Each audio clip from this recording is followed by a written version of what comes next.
ಇನ್ನು ದುರ್ಗಾಷ್ಟಮಿ ದಿನದಂದೇ ಪಾಪಿ ಪಾಕಿಸ್ತಾನಕ್ಕೆ ಕೇಂದ್ರ ರಕ್ಷಣಾ ಸಚಿವ ರಾಜನಾಥ್ ಸಿಂಗ್ ಖಡಕ್ ವಾರ್ನಿಂಗ್ ಕೊಟ್ಟಿದ್ದಾರೆ.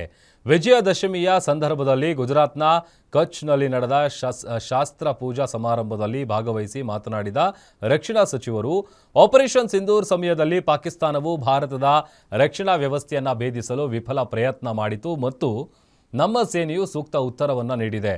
ಪಾಕಿಸ್ತಾನವು ಸರ್ ಕ್ರೀಕ್ ಪ್ರದೇಶದಲ್ಲಿ ನುಸುಳಲು ಧೈರ್ಯ ಮಾಡಿದರೆ ಅದರ ಭೌಗೋಳಿಕತೆಯನ್ನು ಬದಲಾಯಿಸಬೇಕಾಗತ್ತೆ ಅಂತ ಎಚ್ಚರಿಕೆಯ ಸಂದೇಶ ನೀಡಿದ್ದಾರೆ.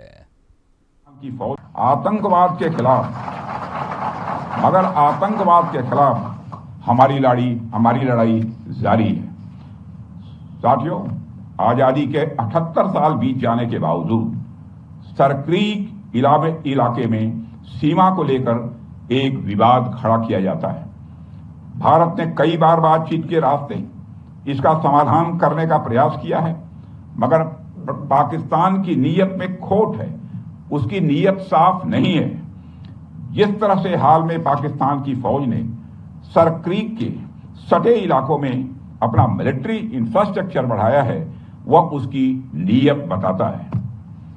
साथियों, भारत की सीमाओं की रक्षा भारतीय सेनाएं और बॉर्डर सिक्योरिटी फोर्स मिलकर मुस्तैदी से कर रही हैं. अगर सरक्रीक इलाके में पाकिस्तान की ओर से कोई भी हिमाकत की गई तो उसे ऐसा करारा जवाब मिलेगा कि इतिहास और भूगोल दोनों बदल जाएंगे मेरे साथियों. और 1965 की जंग में भारत की सेना ने लाहौर तक पहुंचने का सामर्थ्य भी दिखाया.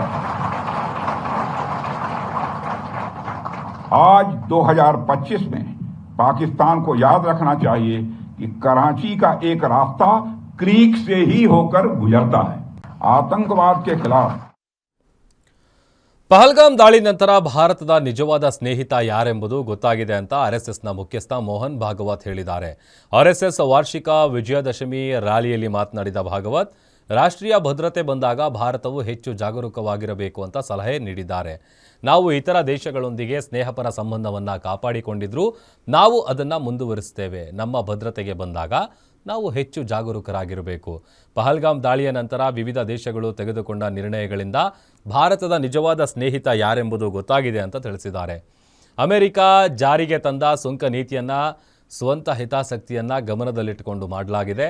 ನಾವು ಸ್ವದೇಶಿ ಮತ್ತು ಸ್ವಾವಲಂಬನೆಯತ್ತ ಗಮನ ಹರಿಸಬೇಕು ಅಂತ ಕರೆ ನೀಡಿದ್ದಾರೆ. अभी हाल में अमेरिका ने जो नई टैरिफ नीति अपनाई, उनके अपने हित के लिए अपनाई होगी, लेकिन उसकी मार तो सभी पर पड़ रही है. इसलिए ये सारा परिदृश्य अथवा ये सारी प्रचलित पद्धति उस पर हम निर्भर हो जाए ऐसी नहीं है. विश्व का जीवन परस्पर निर्भरता से ही चलता है. राष्ट्रों में आपस में सब प्रकार के संबंध होने पड़ते हैं.